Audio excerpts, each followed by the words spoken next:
Bonjour. Officier supérieur des forces armées congolaises à la retraite, le colonel Simon-Pierre Moussunda, qui aime se faire appeler par modestie d'ailleurs, Monsieur Simon-Pierre Moussunda, parce qu'il estime que l'image que renvoie actuellement l'armée congolaise est une image de violence et peut-être aussi de trahison.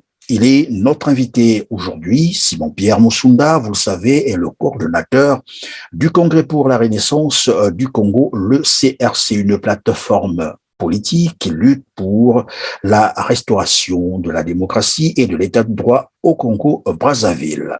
Mesdames, Mesdemoiselles, Messieurs, bienvenue sur KELR TV et merci de vous être rendu disponible pour suivre ce numéro tout à fait consacré à un homme et son parcours. Bonjour, colonel Simon-Pierre Moussunda. Bonjour, monsieur Christian Perrin. Je suis bien obligé de vous appeler mon colonel parce que finalement, c'est le statut que beaucoup des Congolais vous connaissent. Mais je sais que votre modestie, vous voulez qu'on vous appelle par monsieur Simon-Pierre Moussunda. C'est un attribut qu'on ne peut pas écarter, même si c'est vrai que l'image de notre armée pose parfois des questions. Mais parti de l'école d'enfants de troupes très tôt, je suis colonel des forces armées congolaises. Pas à la retraite, parce que je n'ai pas de droit à la retraite. Depuis 2005, je suis rayé des effectifs, sans suite, sans pension, sans rien du tout. C'est pour ça que j'ai tendance à plus m'appeler par Simon-Pierre Moussunda que par colonel. Mais bon, ça va de pair. Merci pour cette précision. Je rappelais que vous êtes le coordonnateur du Congrès pour la Renaissance du Congo, le CRC, qui aujourd'hui fait parler au niveau du Congo-Brazzaville et un peu partout ailleurs. Mais vous nous direz quelle est la différence et en quoi le CRC, cette plateforme politique, est-elle différente des partis traditionnellement connus au Congo-Brazzaville, les partis politiques? Pour plusieurs raisons. La première raison, c'est que le CRC n'a pas de revendication politique de parti politique. C'est-à-dire que ce n'est pas une structure organisée, structurée pour la prise de pouvoir par les urnes dans un scrutin comme l'organisent les États démocratiques. Nous sommes face à une dictature et il est évident que face à une dictature, généralement, comme ça se passe dans le passé, sont des mouvements de libération, des mouvements d'organisation des forces vives qui mélange aussi bien les hommes politiques, les activistes, les militaires, les retraités, les hommes de droit, dans une structure, dans une forme de plateforme qui rassemble également des partis politiques, qui peut rassembler des associations, et le tout pour concourir ensemble à la fin d'un système aujourd'hui qui plonge le Congo dans l'obscurité. Et donc le CRC n'est pas un parti politique, c'est un mouvement, une plateforme qui peut être comparé à un mouvement de libération parce qu'il s'agit pour nous de libérer le peuple congolais des griffes d'un système qui le noie, qui le détruit, qui le déchiquette depuis bientôt 60 ans, mais nous dirons depuis plutôt 40 ans. Et donc, l'objectif principal, si j'ai bien compris, c'est de conduire la population congolaise à un mouvement, lequel l'insurrection populaire, c'est cela? Exactement, parce que pour que le Congo, que les Congolais s'approprient leur destin, il n'y a pas autre chose que cette démarche. Un mouvement populaire, un rassemblement des forces de l'ensemble des 12 départements, y compris dans les diasporas, et qui agissent de concert avec des stratégies partagées, nonobstant les différences qui peuvent animer les uns les autres, pour qu'on mette fin à un système, on mette fin à une dictature, et que renaisse dans notre pays un état de droit, un pays où il faut beau vivre, et pour que le développement du Congo, quelque part que nous appelons une forme de renaissance, rejaillissent également sur nos amis de la sous-région et peut-être l'Afrique. Et donc, notre objectif, c'est mettre un terme à ce système, mettre un terme à ce régime, mettre en place une transition politique, parce qu'il ne s'agit pas pour nous de conquérir le pouvoir, de le prendre ou de s'installer, ce n'est pas ce que nous voulons, mettre en place une transition politique qui doit déboucher sur des élections libres, démocratiques et transparentes. Et nous le disons haut et fort, en tout cas ce qui nous concerne, ce que nous pensons au niveau du CRC, les acteurs principaux de la transition ne pourront pas concourir aux différentes échéances qui clôtureront la fin de la transition. C'est si simple que ça. Alors, donc, l'objectif principal demeure une insurrection populaire. Cela veut dire que, comme je l'ai dit tantôt, c'est encore des objectifs à atteindre. Cela sous-entend que vous avez un programme d'activité, des stratégies, des hommes qui réfléchissent autour. Mais dites-nous, monsieur Simon-Pierre Moussunda, qui êtes-vous exactement? Belle question. Belle question. En termes d'état civil, Comme vous l'avez dit, je m'appelle Simon-Pierre Musunda, fils de Kouloubuka Séraphin, duquel j'hérite un peu cet esprit de lutte, quelque part, parce qu'il a côtoyé l'Emilio Ngunza là où je suis né. Je suis né le 26 juin 1956 à Kimberi, dans le district de Mindouli. Et mon enfance, je l'ai passé à Dolisie, de 1960 à 69. Et en 1969, j'ai été admis à l'école d'enfants de troupe Général Leclerc.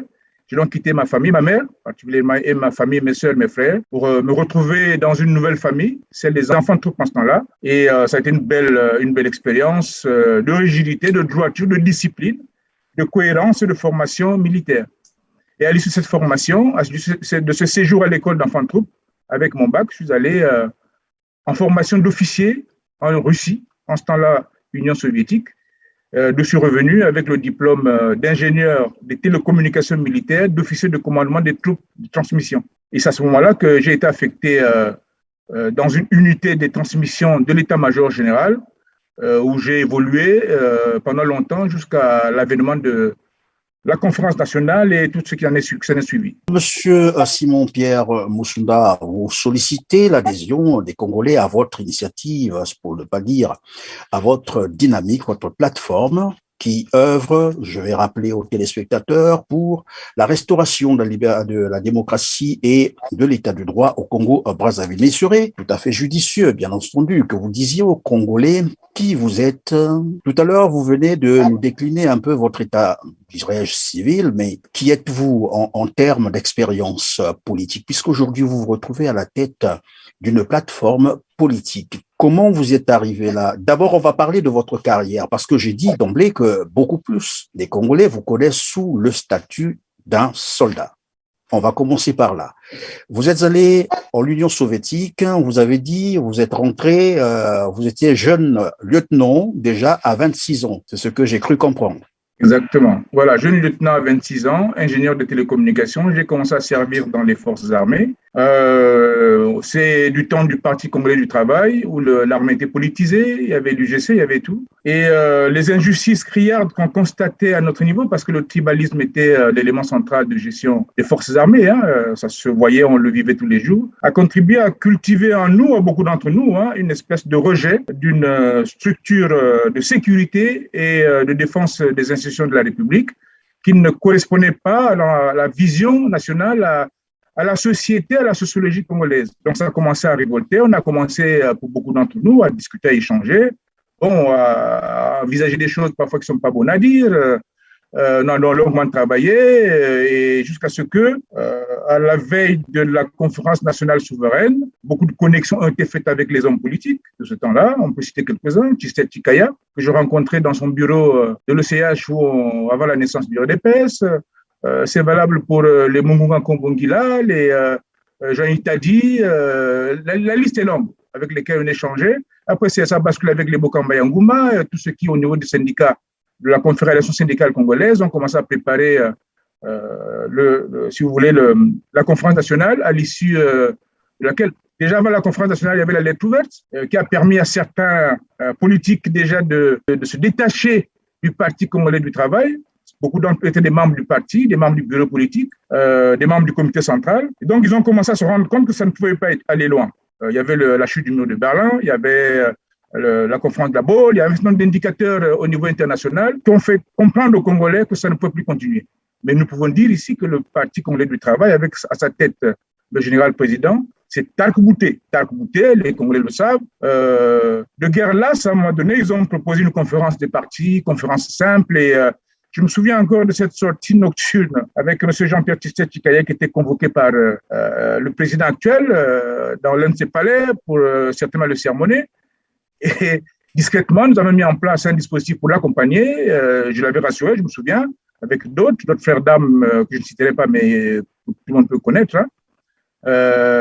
Et nous avons donc accompagné cet aîné qui était dans la politique, qui est allé, qui est revenu, comme pour dire à certains qu'on ne laissera pas faire le régime en place s'il veut s'attaquer aux hommes politiques qui veulent mener ce pays vers l'ouverture. Voilà ce que je peux dire. Probablement que c'est ce réflexe qui vous est revenu, donc on va comprendre ça pendant, dirons, notre entretien aujourd'hui. Mais mon colonel, on reviendra aussi sur, bien entendu, la conférence nationale. Mais une question intermédiaire, est-ce que vous avez connu personnellement, c'est-à-dire en tant que soldat, homme qui portait l'uniforme, vous avez connu personnellement le général Jean-Marie Michel Mokoko? Je l'ai connu en deux phases. D'abord comme chef, c'était mon chef hiérarchique, parce que je vous ai dit que je servais à l'état-major général, enfin dans une unité de l'état-major général, et donc il était le chef en tant que chef d'état-major général. En ce temps-là, c'est des relations de hiérarchie. Je l'ai connu également, puisqu'à un moment donné, c'est lui qui nous a affectés par notre service à la présidence de la République pour sécuriser un chef d'État élu.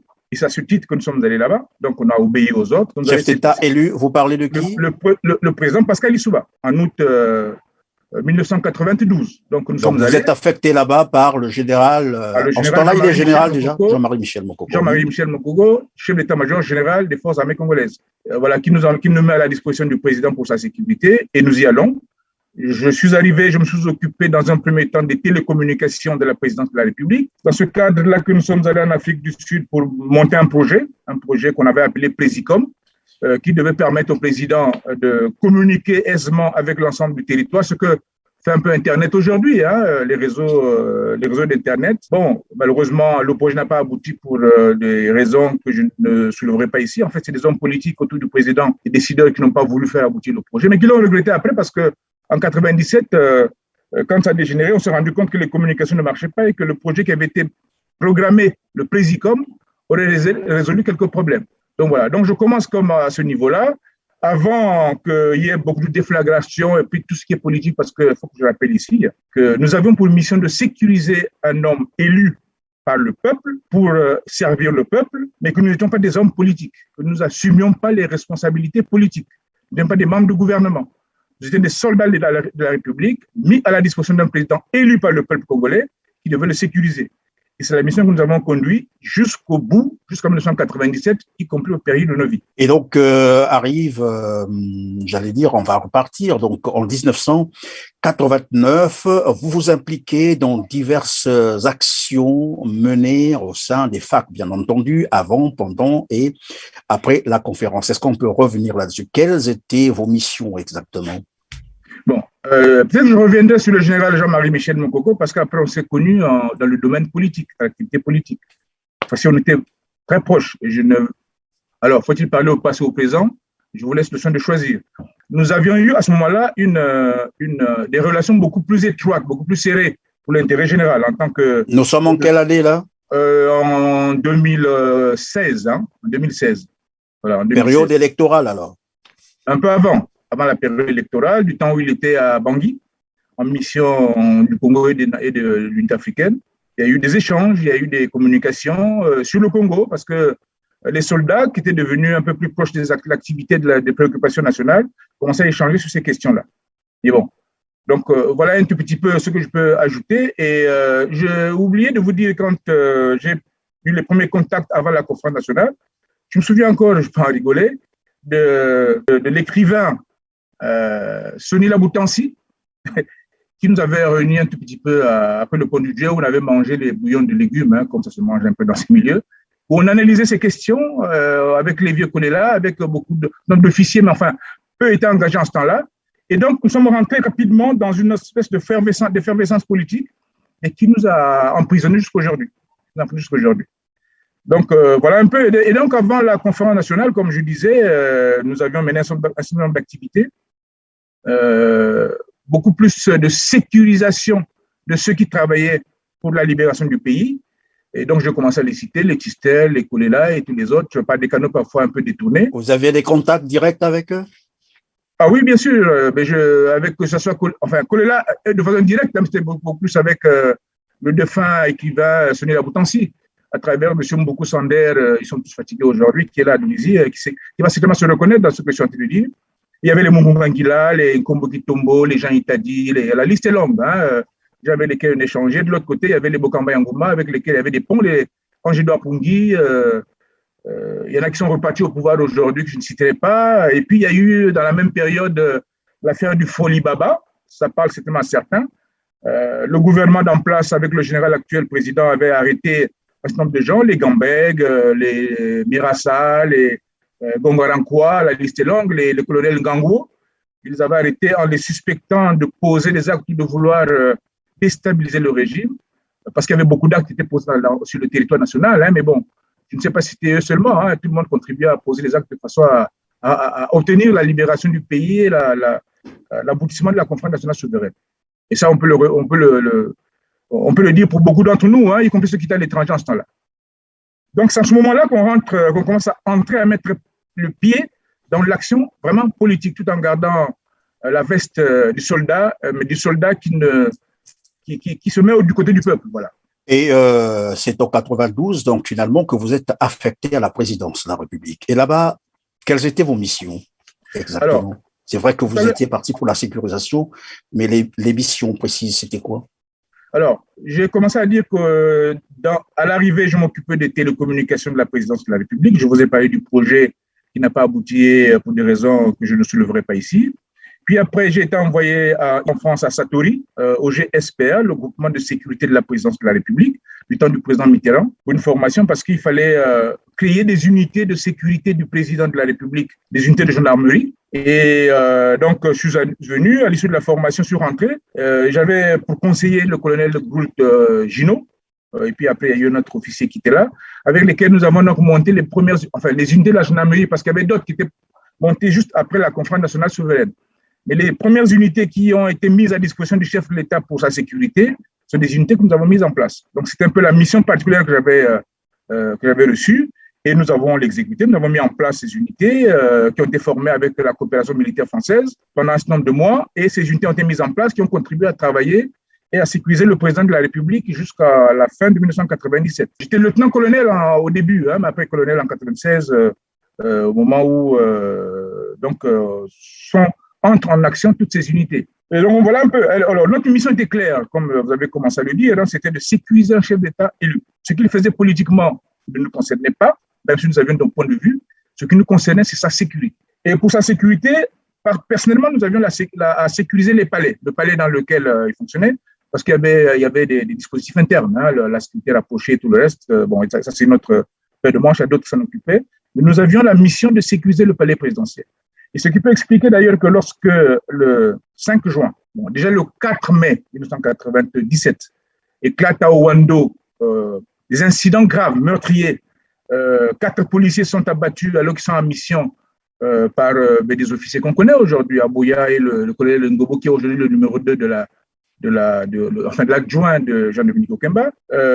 Après, il y a d'autres incidents qui s'en suivent, hein, quand le convoi de l'ancien président Jacques-Joachim Yombi Opango revient sur Brazzaville au niveau de Yo. Et donc se déclenche à Brazzaville le 5 juin, dans la succession de ces événements, en fait, c'est le coup d'État qui se déclenche. Quand les unités des forces armées congolaises veulent aller arrêter ces 2 officiers. Nous sommes dans notre périmètre de travail. Nous sommes en train de gérer la sécurité du président par ces actions politiques, ces actions qui concernaient les forces armées congolaises, disons ça comme ça, et la police et la gendarmerie. C'était à eux d'aller régler cette question. Il est évident que dès qu'on arrive en mi-journée, ça va très vite. On se rend très vite compte que l'armée a complètement été balayée. Les autres s'étaient préparés en conséquence. En fait, le coup d'État était bien monté, hein, ficelé. Ça, les historiens peut-être le montreront. On a tendance à nous dire on l'a réveillé à 4 heures du matin, mais en fait, c'était un coup d'État qui était ficelé depuis de longs mois et qui était rentré en action. Et donc, c'est à ce moment-là qu'on se rend compte que leur objectif, c'est d'arriver dans les 48 heures pour prendre le palais présidentiel et prendre le président. À ce moment-là, ils nous ont trouvés en face. On nous trouvait en face. Et là, nous sommes donc le 5, c'est cela? Le 5, le 6. Voilà, le 5 juin, le 6 juin. Et ils avaient pour objectif de passer par l'état-major général, l'ex-état-major général, qui se trouve donc à la hauteur. Il y avait l'ex-PLM, le PLM, l'hôtel qui était là, l'ex-trésor, l'état-major général, le ministère de la Défense, et tout de suite après, c'est le palais du Plateau. Et nous sommes donc mis en ordre de bataille avec les unités que nous avions, les hommes que nous avions, pour aller les contrer, les renvoyer dans leur périmètre de l'autre côté là-bas.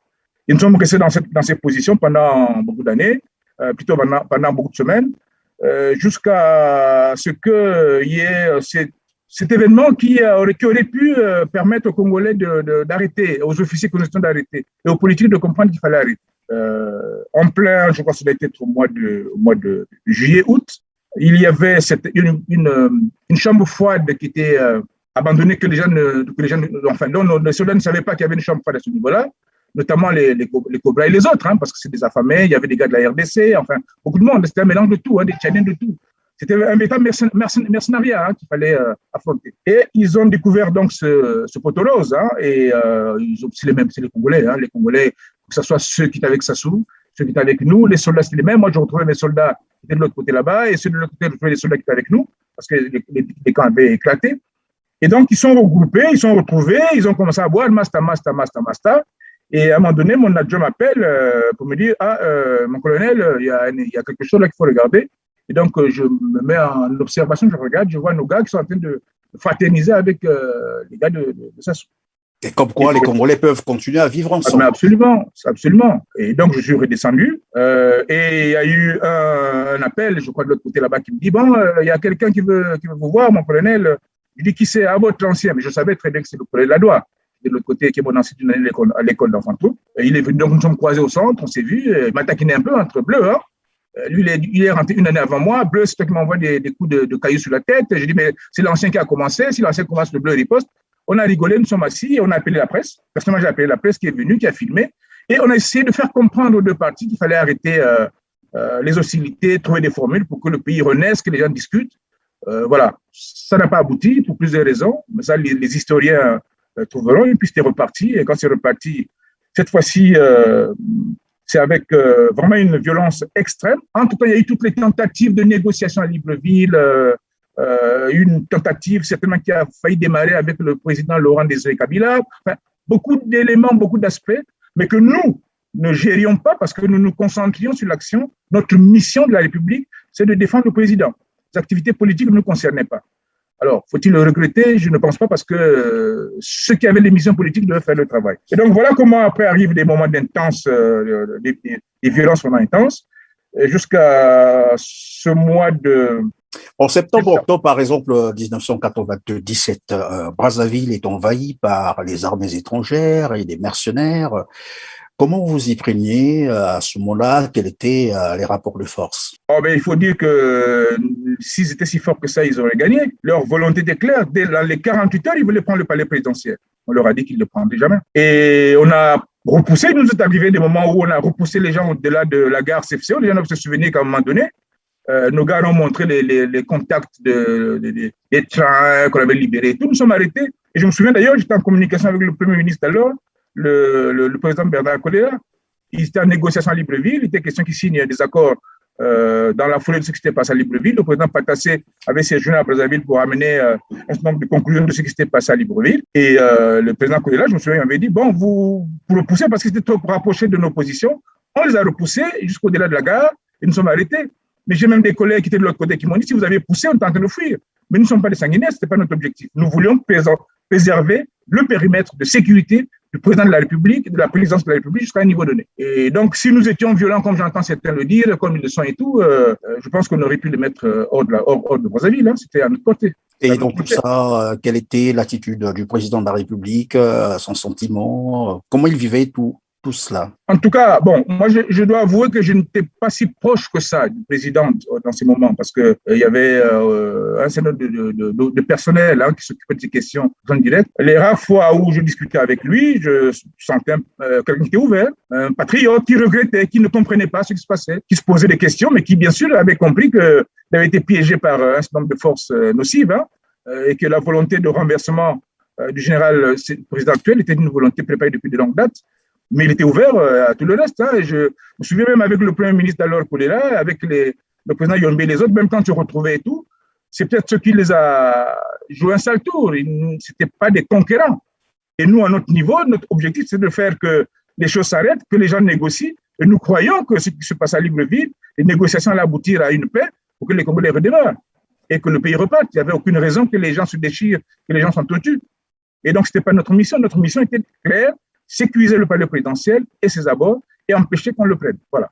Et donc, je disais tout à l'heure que lorsque les armées étrangères envahissent Brazzaville, vous êtes encore au palais. À ce moment-là, à quoi vous pensez? Puisque vous avez avec vous la sécurité du président de la République, puisqu'on sait aussi qu'il y a eu des avions de chasse qui ont survolé Brazzaville. Alors, je dois vous dire que je n'étais pas tout à fait au palais. J'étais en position avancée. J'avais, avec mes hommes, on était en position avancée pour, je vous dis que je l'avais contraint, on l'avait repoussé, on avait mis un blocage en bouchon et on le tenait malgré la présence des armées étrangères. Je peux vous dire qu'il y en avait, hein, des gens de la RDC, les ex-FAS, des Tchadiens, des Interamoués. C'était un mélange de tout, hein, c'était un ramassis de tout. Qui d'ailleurs nous dérangeait, on se demandait comment on peut faire venir autant de monde pour vouloir tuer les Congolais à ce niveau-là. Et puis arrive l'entrée des forces régulières de l'armée angolaise organisée, c'est quand même l'une des puissances militaires de l'Afrique centrale, et c'est cette armée qui, quelque part, nous a sortis du territoire.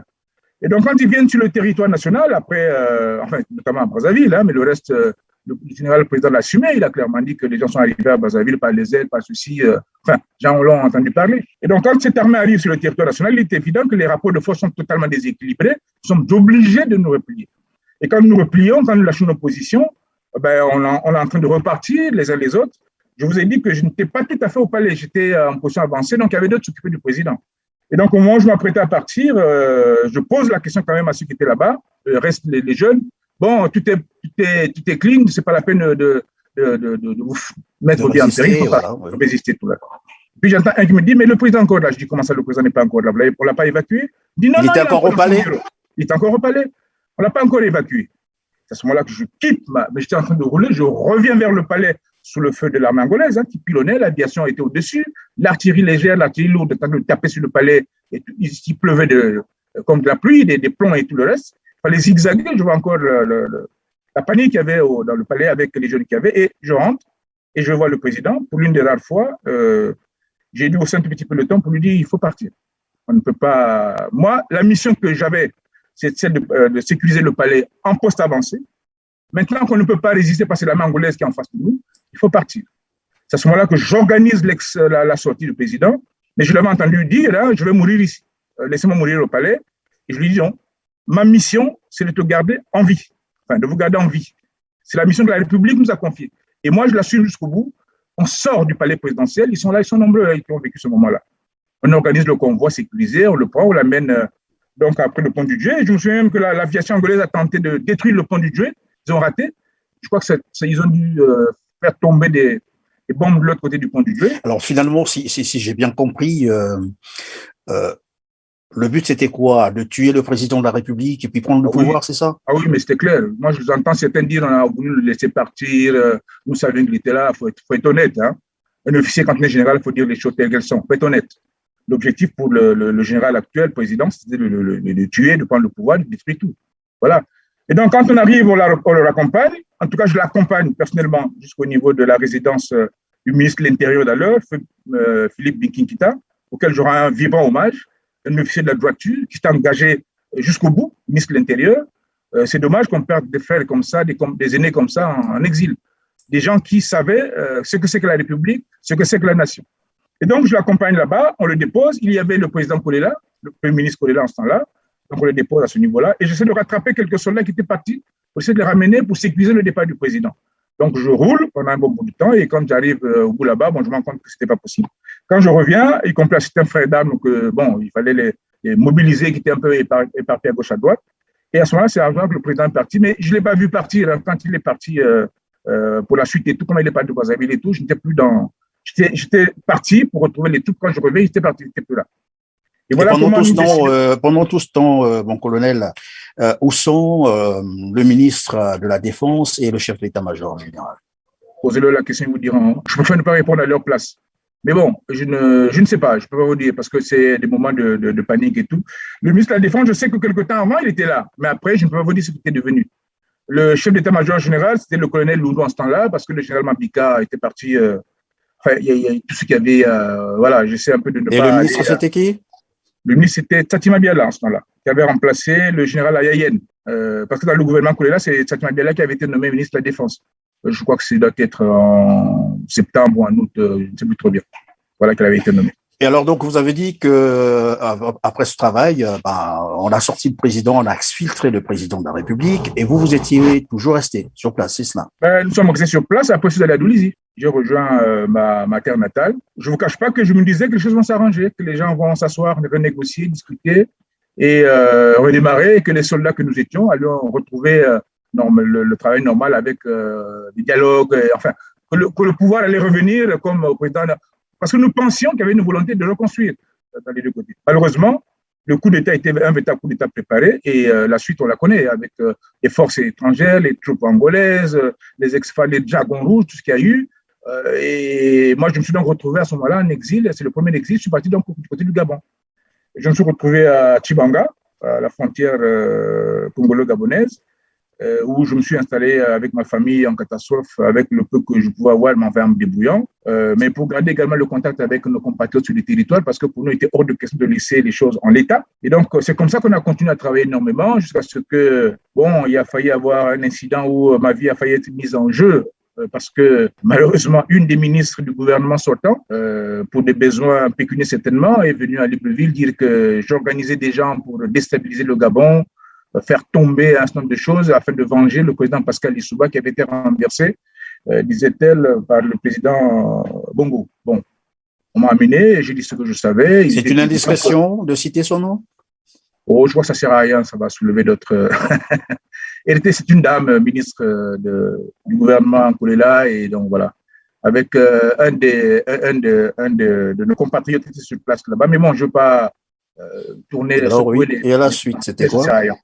Et donc, menace directe, j'ai dû m'expliquer, me justifier, faire comprendre, y compris à des généraux, que je n'étais pas un fou, je ne veux pas venir en exil dans un pays comme le Gabon, vouloir scier la branche sur laquelle j'étais assis. C'est à ce moment-là que, si vous voulez, des contacts s'établissent avec le gouvernement gabonais, jusqu'à ce que, constatant que une bonne partie du pool était vidée, ça c'est en 99, hein, déjà nous sommes en 99, une partie du pool était vidée, donc il y a eu 98, il y a eu les disparus. Vidé pourquoi? Mais parce que les troupes, les Cobra et les autres avaient saccagé le pool. Ça, l'histoire, on la connaît, en 99. Après, ils avaient, une partie de la Bouenza était également saccagée, une partie de Niari saccagée, la Lekoum était en train d'être touchée, y compris par l'aviation, par tout le reste. Après, bon, là où nous étions en exil, on a commencé à porter la veste politique. On a fait l'évaluation, il y a eu des contacts dont je ne parlerai pas ici, pour se de voir ce qu'ils étaient capables de faire pour réagir vivement, et nous avons dû faire comprendre au gouvernement gabonais que ce qui arrivait au Brazzaville, si seulement le gouvernement gabonais s'impliquait pas à fond, les gens qui étaient là-bas, que nous connaissions, que nous avions formés, étaient capables de déstabiliser le Gabon, et qui avaient tout intérêt à faire de telle façon que les choses s'arrêtent, pour l'intérêt général. Et donc voilà comment le président Bongo m'a appelé, pour me dire, bon, alors il faut qu'on arrive à trouver des formules, parce qu'ils avaient très bien compris. Le message était clair, et les généraux avec lesquels j'avais échangé avaient très bien compris, et ils savaient, ils étaient renseignés, ils connaissaient les hommes que nous avions, comment ils étaient formés, de quoi ils étaient capables. Même le pouvoir actuel, je crois qu'il savait de quoi il était capable. Et donc, c'est comme ça que le président Bongo veut discuter avec la résistance. Voilà comment ça commence, il veut discuter avec la résistance. Et je dis, pas de souci, il faut que vous les connaissiez, parce qu'on vous dit que c'est des fous dans les matitis, des fumeurs de chambre, des drogués. Si ce n'est pas des drogués, vous avez là dans des gens d'un niveau peut-être qu'on ne peut pas trouver en face, côté du régime qui est en face. Donc voilà comment on organise tout ça. Nos compatriotes arrivent sur le territoire gabonais, conduits par Mbizi, Joseph, avec d'autres jeunes, donc dans la résistance et tout, mais que je connaissais. Avec les Bongwanza arrive après, avec lesquels on échangeait, avec lesquels on fonctionnait, pour dire les choses. Hein. Et donc voilà comment ils arrivent. Et curieusement, nous découvrons qu'arrivent en même temps des membres du gouvernement et des officiers du gouvernement du Congo-Brazzaville. Le ministre Oba, le ministre Njombo, le ministre qui était encore là, mais enfin, il y avait beaucoup d'autres. Il y avait Mokoki, le général Mokoki, avec d'autres gens. Et donc, ils arrivent. Le président Bongo dit que voilà, il faut que vous discutiez, que vous arrêtiez tout ça. Bon, ils étaient en face des résistants. Hein, il y avait des moments de chaleur, de tension, que je ne peux pas raconter. Hein. Et je sais qu'au bout du compte, y compris avec les frères qui étaient sur place de la résistance à Libreville, que je ne citerai pas, mais ils sont nombreux, on a essayé de concocter un certain nombre de documents, de mettre en place une démarche et d'exiger, en fin de compte, en dehors de tout ce qui avait été programmé dans l'accord de cesser le feu et de cessation des hostilités, là également le double usage. Cesser le feu et cessation des hostilités. Parce que les uns voulaient un cessez-le-feu, et c'est nous, parce que nous estimons qu'il fallait s'arrêter à un moment donné avant de voir la suite. Et en face, ils voulaient une cessation des hostilités, parce qu'ils avaient réussi à Pointe-Noire à faire capituler un certain nombre de gens qui étaient venus de la RDC, du territoire de un nombre de résistants qu'ils avaient amenés, qui avaient commencé à capturer la Pointe-Noire. Donc, c'est ça qu'il fallait faire dérailler. Et la tension était vive, au point où le président Bongo a dit, bon, je ne veux pas vous départager, on met les deux termes. Voilà, on a mis les deux termes dans l'accord, et l'accord a été paraphé, on a regardé. Nous avions imposé l'article 13 contre l'avis du gouvernement, parce que je me souviens encore du ministre Oba, ministre de l'Intérieur en ce temps, qui avait claqué la porte, qui était parti, disant qu'il n'était pas venu avec la mission d'obtenir ça, et nous avions dit, nous, les Congolais doivent discuter. Et de se discuter. C'était quoi le contenu de l'article 13? L'article 13 faisait obligation à l'ensemble des partis, l'ensemble des Congolais, l'ensemble des partis donc, de s'asseoir autour d'une table, de discuter, de négocier la paix, de tomber d'accord pour que le pays redémarre. Donc ça concernait aussi bien le gouvernement en exil, donc les Lissouba, Kolela, Yombi et tous les ministres qui étaient sortis, que ceux qui étaient en place au gouvernement, donc les associés les autres. Voilà ce que nous avions exigé. Bon, malheureusement, n'étant pas contents, ils ont essayé, d'ailleurs il y a eu des clashs comme je vous ai dit, un des ministres est parti en claquant la porte, il est rentré et ainsi de suite. Et donc, de ce point de vue, le président Bongo a pris une partie pour nous en disant, de toute façon, quand les gens se battent, à la fin de la bagarre, les gens finissent par discuter. Voilà comment l'article 13 est imposé contre l'avis du gouvernement, mais qui, bien sûr, plus tard… Et ça a été respecté? Ça n'a pas été respecté. Ils en ont fait un tremplin pour mettre en place leur constitution, pour fabriquer une espèce de congrès du PCT bis, puis ça se passait sur le territoire national avec les rapports de force qu'ils avaient. Donc, voilà comment ça s'est passé. Et c'est d'ailleurs l'un des reproches qui fait que, même quand je les écoute, je dis, quand on s'engage, moi, je m'étais engagé à titre personnel pour qu'il y ait ça. Et si vous ne pouvez pas le faire, il faut qu'à un moment donné, ça se fasse. C'est pour ça que nous parlons souvent de dialogue. C'est pour nous parler de renaissance. C'est pour nous parler de la fin d'une dictature. Parce que c'est une dictature. Et si les Congolais en ce temps-là avaient compris, ceux qui sont au pouvoir tout au moins, que les gens pouvaient discuter, s'asseoir ensemble, je crois que le Congo aurait pu avancer énormément. Et il ne serait pas perdant d'ailleurs. Personne n'aurait perdu, ni ceux d'avant, ni ceux d'après. Ça serait des Congolais qui seraient assis ensemble pour reconstruire, de bâtir une nation. Bon, colonel, après, vous vous êtes retrouvé à Kinshasa, chez Kabila, toujours dans le cadre de ces événements-là? Alors, quand l'accord est signé, l'exigence du président gabonais, c'est que je fasse partie du comité de suivi, contre ma volonté d'ailleurs. Mais bon, il fallait le faire. Je rentre donc sur le territoire avec un 915. On a mis en place un comité de suivi commun. Mais tout de suite, ça s'est heurté aux autres et je ne raconterai pas les incidents qui ont pu avoir, y compris parfois au péril de nos vies. Et je me suis donc retranché à Pointe-Noire. Je suis remonté sur Pointe-Noire, en passant par la Lekoumou, où j'avais été plus ou moins envoyé. Donc, je suis remonté à Pointe-Noire. À Pointe-Noire, je me suis donc retiré plus ou moins de facto de ce comité de suivi et j'ai commencé à discuter avec les forces politiques, échanger, obtenir que beaucoup de nos compatriotes qui étaient tétanisés se remettent au travail. Je me souviens des échanges qu'on avait avec le feu Pétas du MCDDI. On avait des gens du RDD, les noms, je les ai plus en tête. Aya du RDD, on avait, je me souviens de Kana du PCR.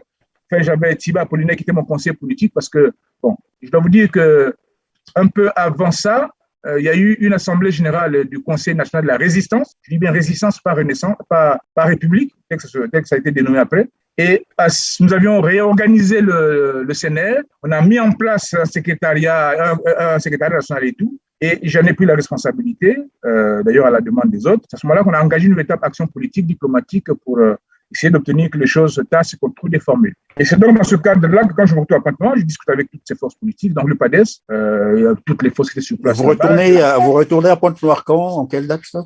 C'est en 2000, voilà. Parce que je rentre sur Brazzaville et je me retire à Pointe-Noire en 2000. Je me retire totalement des forces armées de tous les restes. De toute façon, je n'étais pas là-dedans.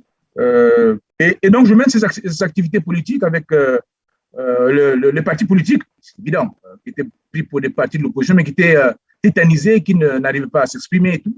Et donc, on engage, ça se passait chez le vieux Safou, au centre-ville à Pointe-Noire. Cela a été notre siège. On se rencontrait, on discutait. Je vois encore tous ces aînés, enfin, ces aînés des frères, comme je disais, Pétas, qui était très bien, très engagé, un ancien député, je crois, du MCDDI. Je vois encore les Canas, je citais les Canas, les Aya, du RDD. Enfin, la liste est longue. Et c'était là donc votre immersion dans le domaine politique, c'est ça? Voilà. Et de temps en temps, je venais à Brazzaville. Bon, je rigolerais puisque tout à l'heure, on n'a pas du général Jean-Marie Michel Moukoko, mais je ne ferai pas l'indiscrétion. Mais il nous arrivait de nous retrouver au moment où les services de sécurité dormaient, je ne dirais pas plus, pour discuter, échanger. Après, je me souviens des échanges que j'ai eu avec le RDD. En ce temps-là, le président du RDD, c'était, j'ai oublié son nom. Attendez, mon colonel, ce que vous êtes en train La de liste est dire, longue. peut-être Hein. que je n'ai pas bien compris. C'est-à-dire, vous rentrez au Congo Non, j'étais sur le par territoire. voie normale, sur le Ah territoire. non. Nous sommes rentrés en tant que membre du comité de suivi. Ah, Non, d'accord. il y a une autre phase d'entrée discrète, mais on pourra en parler. Il y a beaucoup d'épisodes. Nous sommes rentrés dans le cadre du comité de suivi. Quand on est arrivé à Brazzaville, ça s'est mal passé. Donc, retiré, je me suis retrouvé. Ça s'est mal passé, c'est-à-dire. Avec le régime en place, avec ceux qui étaient là, les vainqueurs, ils savaient très bien que ma présence était quelque part une menace pour eux. Je me souviens encore d'échanges musclés qu'on a eu autour d'une table avec le médiateur gabonais, le général Mbaye, qui avait très bien compris que je n'avais pas l'intention de me laisser faire. Hein, et je l'ai fait savoir, y compris au général président actuel, directement, qui à un moment donné pensait que… Le général Denis Sassou Nguesso, c'est ça? Bien sûr, si vous voulez qu'on cite son nom. Vous lui avez dit quoi? Je le dis clairement, parce qu'il avait l'impression que je répétais des choses qu'on me faisait dire depuis l'étranger. Il m'a dit qu'il n'était pas mieux que nous, hein, et là où il est, on le remplacerait. Bon, ça m'a valu, y compris des menaces détournées, où on ne verrait pas mes groupes de Saint-Ouest. Mais je lui ai dit, c'est pour l'intérêt de mon pays, j'étais prêt à tout. Et ça n'a pas changé. Mais ça ne veut pas dire que nous sommes des violents. Moi, je tiens à différencier ça. Il y a un pays qui souffre, il faut se battre jusqu'au bout pour le libérer et pour le mettre entre les mains des gens capables de le gérer. Voilà. Et donc, je me suis retiré à Pointe-Noire et je venais comme ça à Brazzaville, parfois rusant un tout petit peu, mais bon, je ne vais pas soulever toutes ces astuces que j'utilisais pour discuter avec les frères d'armes, discuter avec certains hommes politiques, tenter de comprendre comment on pouvait se mettre ensemble pour redémarrer, pour relancer un certain nombre de choses. Et en 2004, ça m'a valu la sortie pour un deuxième exil, l'exil actuel, parce qu'ils suivaient évidemment, ils voyaient ce que je faisais, et jusqu'au moment où, à Pointe-Noire, ils ont tenté de m'arrêter. Bon, c'était plus qu'arrêter, hein. Ils ont arrêté beaucoup de gens. La liste est longue, hein. Ils ont interné pour beaucoup à l'académie et tout. Et donc, pendant qu'ils arrêtaient, j'étais en retrait parce que, bon, il y avait des choses sur lesquelles on travaillait, mais pacifiques, hein, nous n'étions pas des violents, même si l'objectif, c'était quand même de faire que les choses s'arrêtent. Donc, c'est comme ça que je sors encore discrètement du Congo. Cette fois-ci, je ne vais pas à Libreville, puisque l'épouse du président en place, c'était la fille du général président. Je ne peux pas m'amuser, donc aller dans la gueule du loup. Je suis allé donc du côté opposé. Voilà comment je me suis retrouvé en RDC. Après 3 jours de marche, ça ne se raconte pas. C'était historique à travers les brousses, les savanes, les montagnes et tout le reste. Et nous sommes retrouvés en RDC, où après on a quelques officiers qui étaient sur place là-bas, dont certains sont avec nous au CRC. On avait mis en place le comité d'accueil, ils m'ont recueilli. On a commencé à retravailler. Je suis allé après au Sénégal. Et au Sénégal, je suis resté 3 ans. C'est là où j'ai sorti mes 2 premiers romans. Qui, au départ, je voulais faire un pamphlet de colère pour expliquer certaines choses. Et puis, les amis sénégalais, maliens, avec lesquels j'ai commencé à échanger, m'ont dit, bon, je crois qu'il faut t'exprimer autrement. Et c'est comme ça que j'ai publié 2 romans, Le paradis de la griffure et L'ombre des tropiques, qui, quand on les lit, ça raconte un peu ce qui se passe au Congo, d'une certaine façon. Et du Sénégal, avec l'ambassade de France et tout le reste et tout, on a échangé énormément. Et c'était un écrivain qui était en ce temps-là ambassadeur à Dakar. Et c'est peut-être ce qui a expliqué la facilité avec laquelle je suis arrivé à Paris, pour la suite de mon deuxième exil. Et quand je suis arrivé ici, il fallait prendre le temps d'observer. Ça m'a permis de sortir mon 3e roman, Vadrouille mentale. Il rentre toujours dans cette histoire, un regard vers l'histoire passée de nos aïeux, hein, la colonisation, les royaumes, notamment le royaume du Congo, le royaume Luango-Teke, qu'il fallait revisiter, regarder et se projeter, voir comment ça se fait, comment comprendre que des enfants, des États qui ont fonctionné, qui étaient puissants ces années-là, ont pu laisser la place, ont pu faire naître des enfants du 20e, 21e siècle qui aujourd'hui ne comprennent pas la marche du monde. Donc voilà, c'était un peu… Alors, mon colonel, c'est vrai que pour avoir vécu ces événements, hein, personnellement, tel que vous êtes en train de l'expliquer, pour avoir tenté des négociations qui n'ont finalement pas abouti, après vous vous retrouvez en exil. Aujourd'hui, vous êtes à la tête d'une plateforme politique. Est-ce que on peut penser que cette fureur qui vous a animé avant, pendant ces événements, vous a finalement quitté, ou bien vous êtes resté dans cette veste tout en revoyant le film de tout ce que vous avez vécu comme événement? Justement, c'est pas les mots que j'aime bien utiliser. Non, il n'y a pas de fureur. Il y a un simple engagement qui va à l'âge de 13 ans. J'avais 13 ans quand j'ai porté la tenue militaire pour la première fois. Enfin, et c'est la droiture, c'est les règles, c'est le respect de la nation, c'est le drapeau, c'est levé par l'effort. C'était ça d'ailleurs les mots qui sonnaient dans nos têtes. Et donc, quand on sort de là, on a des engagements envers la nation. Mais ça ne veut pas dire qu'on est violent. C'est tout simple fermeté. Regardez le général de Gaulle, on ne peut pas dire qu'il était violent, mais il n'a pas accepté la capitulation du maréchal Pétain. Vous voyez, on peut comparer, hein, maréchal Pétain. Il est allé en exil, il est resté longtemps en exil, et finalement, ils ont réussi à sauver la France, qui est aujourd'hui la 5e puissance économique, une grande puissance militaire. Vous voyez, si en ce temps-là, on avait pris de Gaulle pour un violent, un meurtrier, on peut le lui dire en ce temps-là. Je crois que la France serait aujourd'hui, enfin, bien sûr, peut-être qu'elle serait sortie différemment de bourbier dans lequel il s'était enfoncé dans la période 39-45. Donc, on ne peut pas dire que les officiers qui s'engagent fermement, qui se battent pour la liberté dans leur pays, sont des violents. Non, non, non. Ils sont engagés, déterminés pour l'intérêt général. Et c'est d'ailleurs pour ça qu'il y a parfois des attaques, y compris de certains cadets à gauche, à droite, qui pensent qu'il faut saucissonner ce pays. Et nous disons clairement que ce n'est pas ça la solution. Ce n'est pas parce qu'un bras vous fait mal, vous allez couper ce bras, vous allez couper tous les bras, vous serez manchot. Non, il s'agit d'enlever quelqu'un, un système. Dans ce système, il y a tout le monde. Celui qui veut vendre les terres aujourd'hui, c'est Pierre Madiala, il est du Niari. Il n'est pas d'Oyo. Donc, je le cite comme ça, mais la liste est longue. Vous voyez, le Premier ministre actuel est de Kouilou, qui est en tournée d'ailleurs ici à Paris. Il est du royaume de Luango. Donc, si on rentre là-dedans, on rentre dans un jeu d'échecs et qui conduit à la défaite. Et nous ne voulons pas la défaite. Pour gagner, il faut regrouper les forces. Donc, il n'y a pas de volonté de violence. Et d'ailleurs, j'ai eu l'occasion, je me souviens à Libreville, avec certains politiques qui posaient la question, qui échangeaient. Je leur ai dit, la veste militaire, elle est désormais sous la veste politique, en ce qui me concerne. Jusqu'en 1997, j'étais un soldat, envoyé en mission pour défendre le président de la République et le système qui était en place. Mais après 97, 98, 99, j'avais mis une veste d'homme politique sur la veste militaire. Et donc, les deux étaient compatibles. C'est un peu la situation actuelle. Mais il est évident que la veste qu'on doit voir, la veste qu'on voit, c'est la veste politique. Mais qui ne cache rien du tout. Pour preuve, et pour la dernière fois que vous avez été au Congo, c'est quand? Bon, je ferai une discrétion. Nous sommes rentrés discrètement en 2016. Bon, les gens savent, le pouvoir le sait. Nous sommes rentrés discrètement en 2016, pendant les élections de 2016, pendant que vous parliez du général Jean-Marie Michel Mokoko. Oui. Tout à l'heure, je disais qu'il y a d'autres moments où, bon, faut-il en parler ou ne pas en parler, on verrait bien. Mais dans sa volonté qu'il avait de faire que le Congo sorte. Sa volonté politique, c'est cela. Politique, bien sûr, c'est politique. Je dis qu'on était sur le champ politique. Sortez tout le reste. Bon, on échange énormément. Et dans ce cadre-là, nous sommes rentrés discrètement sur le territoire national. Nous sommes arrivés jusqu'à Pointe-Noire. Donc, pendant qu'il y avait les élections présidentielles en 2016, nous étions dans Pointe-Noire, en train de nous organiser, d'organiser les jeux, d'organiser un certain nombre de forces pour que les choses se passent dans l'intérêt général. Bon, ça n'a pas… Pacifiquement. Pacifiquement, bien sûr. De toute façon, nous sommes des pacifiques. Après, chacun peut lire de la façon dont il le veut. Et donc, après avoir constaté que ça ne tenait pas notamment de Brazzaville, que ça avait complètement déraillé, nous sommes sortis du territoire et ce n'est qu'après ou pendant qu'on sortait que le pouvoir s'est rendu compte que sur le territoire, pour le temps de courir aux frontières, tenter de boucler partout pour nous mettre la main dessus, mais c'est total, nous étions partis. Et nous sommes repartis à notre base. Et puis bon, je ne dirais pas beaucoup de choses là-dessus parce que ça relève un peu de… Alors, depuis là, vous êtes donc à la tête, je disais tout à l'heure, d'une plateforme politique, le Congrès pour la Renaissance du Congo. Et donc, a commencé à voir de cette plateforme une certaine violence parce que ils savaient qu'il y avait un colonel à la tête. Qu'est-ce que vous leur dites?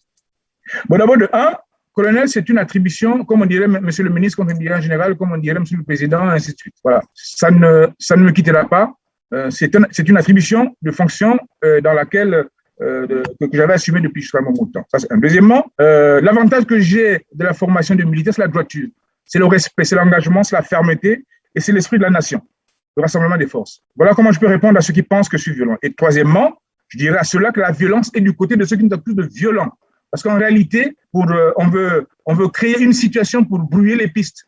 Ceux qui sont violents, ceux qui empêchent les Congolais de vivre, de manger, de s'habiller, d'envoyer leurs enfants à l'école, de trouver de l'emploi, d'avoir de l'électricité, de se déplacer librement sur le territoire.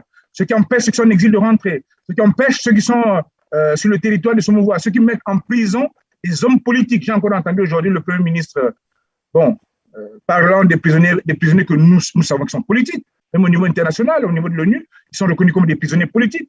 Mais un homme politique ne veut pas biaiser sur ces questions. Mais qu'est-ce que vous voulez? Quand vous les prenez en privé, ils disent le contraire de ce qu'ils font en journée, tous ces gars. Donc, nous disons que nous ne sommes pas violents. Ça doit être clair et définitif pour tout le monde. Que l'action du CRC n'est pas une action militaire, mais que dans le CRC, il y a des militaires, c'est des citoyens, avec leur expérience, avec leur engagement, avec leurs idées. Est-ce que vous voulez, on ne va pas leur retirer les idées? Voilà.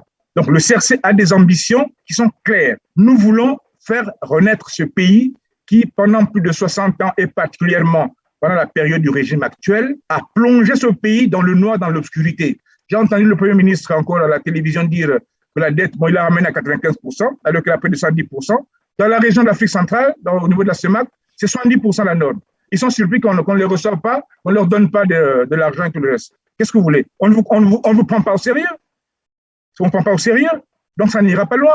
Et nous ne voulons pas que ça perdure, parce que qu'est-ce qui paye? Ce sont les Congolais. Qu'est-ce qui paye? Ce sont les hommes et les femmes de ce pays. Qu'est-ce qui paye? Ce sont tous ceux qui sont partis en exil, qui sont abandonnés. Qu'est-ce qui paye? Ce sont ces gars qu'on a mis en prison. Qu'est-ce qui paye? Ce sont ces bébés qu'on retrouve parfois agglutinés dans des maternités sans soin. Est-ce qu'on peut laisser perdurer un système pareil? Moi, je dis non. Et c'est ça, l'une des missions du CRC. C'est mettre un terme à ça.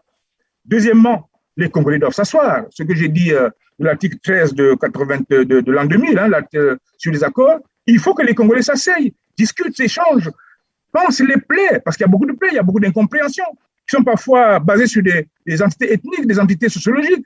Et il faut que les gens se parlent. Ce pays a souffert d'un monopartisme depuis bientôt 40 ans, où le pouvoir était au bout du fusil. Il faut que ça s'arrête, il faut qu'on tourne la page. Et donc, nous voulons passer par une transition, mais avant la transition, il faut que les gens parlent. Et il faut qu'il y ait une transition qui remette les pendules à l'heure, qui permette aux Congolais de se remettre au travail, de discuter, de mettre de l'ordre, d'arrêter cette espèce de plaie qu'on n'arrive pas à bloquer, qui est la corruption. Aujourd'hui, c'est dans le mental collectif. Être corrompu au Congo, c'est devenu une norme. Si tu n'acceptes pas la corruption, on ne te comprend pas. D'ailleurs, c'est pour ça que j'entends parfois des gens, j'entends des gens dire qu'ils veulent rentrer, ils veulent négocier. Mais parce qu'on a la culture de la corruption. C'est les enfants de ce système, malgré leur âge, qui pensent que quand quelqu'un dit qu'il faut discuter avec les autres, nécessairement il a été acheté. Nécessairement il a été corrompu. Non. Nous redisons, pour ceux qui veulent l'entendre, que nous allons mettre un stop à ce régime, à ce système. 2, mettre les gens autour d'une table. Quand je dis nous, c'est tout le monde, hein, c'est pas nominatif. Mettre les gens autour d'une table pour qu'ils discutent, ils échangent. Troisièmement, qu'il y ait une transition qui permette aux Congolais de refaire leur pays, de créer les conditions d'une paix durable et d'aller aux élections pour que chaque citoyen vote en âme et conscience, qu'il décide qui va être président de ce pays, si seulement on pense qu'il doit avoir un président, qui doit être le président de l'Assemblée, qui doit être député. Voilà tout ce pour lequel nous nous battons. Et nous avons clairement dit que ceux qui vont gérer la transition ont vocation de ne pas faire la suite. Ils sortent du train quand on va arriver aux élections. C'est tout à fait normal. Voilà ce que nous sommes en train de prôner. Après, nous sommes... Oui, notre projet sur la Renaissance, qui est un projet énorme, qui est un projet vaste, qui est un projet qui s'échelonne sur 5-10 ans, parce que la Renaissance est un tout. On entend parler des problèmes de monnaie, des problèmes de société, des pays qui ne peuvent pas sortir tout seuls. Prenez le Congo-Brazzaville.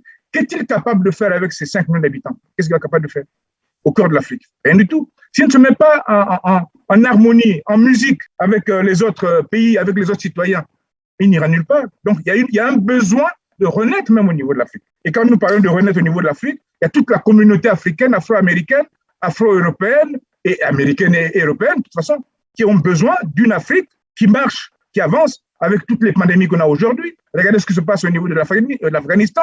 Il y a des poussées, qui doivent inquiéter. L'Afrique centrale n'est pas à l'abri de l'islamisme. L'islamisme, quand je dis islamisme, c'est le côté négatif de la chose. Quand vous regardez la RDC à l'Est, il y a des embryons. Regardez le Mozambique, des embryons. Au nord, en RCA, il y a une poussée. Au Cameroun, il y a une poussée. Et qui dit que le Congo est à l'abri? Nous avons donc intérêt à aller vite sur ces questions. Et c'est pour ça que j'interpelle souvent mes frères d'âme. Ils vont être les premières victimes des décisions qu'ils reportent à demain. C'est maintenant qu'il faut prendre les bonnes décisions. C'est maintenant qu'il faut se rendre compte que si ce pays n'est pas remis sur les rails, il peut être soumis à des entités, à des mouvements que nous ne contrôlerons pas. Et on fera quoi? On ira à la mer? On ira à la nage? On se cachera dans les forêts? Qu'est-ce que nous deviendrons? Enfin, eux surtout, parce que, bon, nous, on peut nous taxer d'être à l'étranger, d'avoir des espaces sur lesquels nous pouvons vivre, mais qu'est-ce qu'ils vont devenir, ceux qui sont en commande aujourd'hui? Les généraux que je vois, qu'est-ce qu'ils vont devenir? Mais au fait, pendant que vous parlez d'un mouvement qui œuvre au niveau de l'extérieur, sinon à l'étranger, il vous a été demandé une fois, je crois, de vous prononcer à Brazzaville, quitte à enregistrer votre parti politique ou votre plateforme politique à Brazzaville. Vous n'avez pas accédé à cette demande. Pourquoi? Mais nous avons clairement dit que le CRC n'est pas un parti politique. Le CRC à l'image de l'ANC, à l'image de MPLA. Et d'ailleurs, nous voulons dire à nos amis angolais qu'ils ne se trompent pas, il n'y a aucune volonté de nuisance. Nous voulons discuter avec les autres pour que le Congo serve, joue le rôle qu'il doit jouer aux côtés d'eux. C'est valable pour la RCA, qui est en souffrance aujourd'hui avec les mouvements rebelles et les mouvements qui, quelque part, derrière se cachent l'islamisme. Nous voulons le dire également, y compris au Gabon, qui est aujourd'hui en train de traverser des moments peut-être difficiles sur le plan économique. Et nous voulons dire au niveau de la communauté internationale, le Congo a besoin d'être remis sur les rails, dans l'ordre, pour pouvoir travailler et pour que les questions économiques, les questions sociales, les questions sociétales puissent être résolues dans un cadre approprié. C'est tout ce qu'on ne demande, pas plus. Après, ceux qui pensent que nous sommes violents quand on le dit, mais se trompent énormément, ce n'est pas la violence. C'est la fermeté sur les questions existentielles. Pour ce faire, mon colonel, vous avez besoin donc de l'adhésion de la population congolaise. Alors, quel est le message que vous leur adressez? Ça sera donc aussi la fin de notre émission. Quel message adressez-vous aux Congolais que vous souhaitez qu'ils adhèrent à votre initiative, à votre plateforme pour mener à bien votre mission? Nous voulons dire aux Congolais une chose simple. Personne ne viendra les libérer en dehors d'eux-mêmes. Et nous sommes des Congolais, quand on dit eux-mêmes, c'est nous-mêmes, tous. Eux sur le territoire, nous à l'étranger, les uns volontairement, les autres involontairement. Et donc, il faut que nous discutions, que nous échangeons. Les canaux sont nombreux. Les canaux sont nombreux. Nous estimons que même les partis politiques actuels doivent apprendre à se parler. Les forces politiques, les syndicats doivent apprendre à se parler. Les associations, les individualités, les voix fortes doivent apprendre à se parler pour convaincre. Alors, si je dis vaincre, on va dire qu'il est violent. Bon, utiliser le mot convaincre, mais ça veut dire ce que ça veut dire. Pour pousser ce régime qui ne comprend pas, qui est à bout d'arguments, qui s'enfonce dans une direction, mais je dis que le sac, c'est peut-être pas poli de le dire, qui n'ira pas loin. Les gesticulations du Premier ministre à Paris, il va peut-être aller à Pékin parce qu'ils veulent négocier avec la Chine, que la dette soit réduite et tout le reste, d'accord. Ils n'iront pas loin. Ils ont eu l'occasion, donnez-moi 2 minutes, ils ont eu l'occasion, avant la conférence nationale, de constater que ce régime nous avait endettés, que nous avions la dette la plus élevée, ou presque, par tête d'habitants. Ça se passe avant la conférence nationale. Juste après la conférence nationale, dans la période des années 2000, le Congo, en 2010, a connu un boom pétrolier. Et en 2010, on a effacé la dette congolaise par des mécanismes que, toutes les mécaniques souterraines et tout, peut-être que les gens en parleront un jour. On ramène les compteurs à zéro. 5-6 ans après, le Congo a l'une des dettes les plus élevées au point où même le FMI a du mal à discuter, à échanger avec vous. Qu'est-ce que vous voulez qu'on attende de ces gens? Qu'est-ce qu'ils vont faire de nouveau qu'ils n'ont pas pu faire pendant ce temps? Et vous voulez qu'on leur fasse confiance? Mais les Congolais doivent savoir, et nous comprenons bien sûr. Alors en face, il y a la terreur, il y a la volonté de faire mal, il y a, on veut montrer aux Congolais que celui qui bouge, on tire dessus. On tue les mouches avec les marteaux. Mais il y a une fin. Nous sommes en train de travailler au niveau du CRC pour que ce régime s'arrête. Et en notre sein, la dernière fois je l'ai dit, nous avons accéléré le processus. Nous avons des commissions qui travaillent sur la mobilisation, sur le renseignement également. Il ne faut pas qu'on se trompe. Nous ne sommes pas des naïfs. Sur la diplomatie, sur les relations publiques, sur un certain nombre de compartiments. Et nous avons une équipe qui travaille au sein du collège que nous avons appelé études de perspective, sur des projets sérieux. Parce qu'au-delà de ce que nous voulons faire, nous voulons proposer aux Congolais qu'est-ce que nous voulons faire demain. Et à ce niveau-là, il y a un projet qu'on n'a pas suffisamment soulevé. Nous avons dans nos 100 premiers jours un certain nombre d'actes à poser. Bon, des compatriotes viendront avec beaucoup plus d'expérience et de maîtrise soulever ces questions. Mais nous avons un projet phare à forte consommation de main-d'œuvre qui va réorganiser le territoire, qui va permettre d'absorber, parce qu'il faudra à un moment donné dégraisser un certain nombre de structures de l'État, dégraisser les structures d'État. Ensuite, rapprocher les populations de leurs terres, organiser la vie dans les cités, dans les villes, sortir de la logique actuelle des bidonvilles dans lesquelles nous sommes, ou des villes où parfois 2 voitures ne peuvent pas se croiser. C'est tout un projet, c'est un programme que nous avons en place. Mais c'est un programme qui relève du CRC, qui relève du CEP. Nous aurons l'occasion de le dérouler, de le présenter, et nos équipes travaillent sur cette question. Mais les Congolais doivent savoir qu'ils n'attendent pas du bon Dieu. Le bon Dieu leur a tout donné sur terre. Qu'ils se mettent ensemble, qu'ils discutent. Nous sommes ouverts, nos bras sont tendus, mais nous sommes regardants, nous sommes fermes. Il faut que ça s'arrête et qu'on tourne la page. Il faut que ça s'arrête et qu'on tourne la page. C'est par là que nous mettons donc terme à cette édition, ce numéro tout à fait spécial qui a porté sur l'homme et son parcours. Il s'est agi du colonel Simon-Pierre Musunda, qui est le coordonnateur du Congrès pour la Renaissance du Congo. À vous, chers téléspectateurs, je dirais que le plaisir a été pour moi de vous avoir une fois de plus compté parmi nous, mais surtout, n'oubliez jamais de partager nos émissions. Tout cela, c'est pour améliorer les performances des programmes Keller TV sur toutes les plateformes de diffusion. Je vous retrouve très prochainement. Merci. Merci beaucoup, M. Christian Perrin. C'est moi.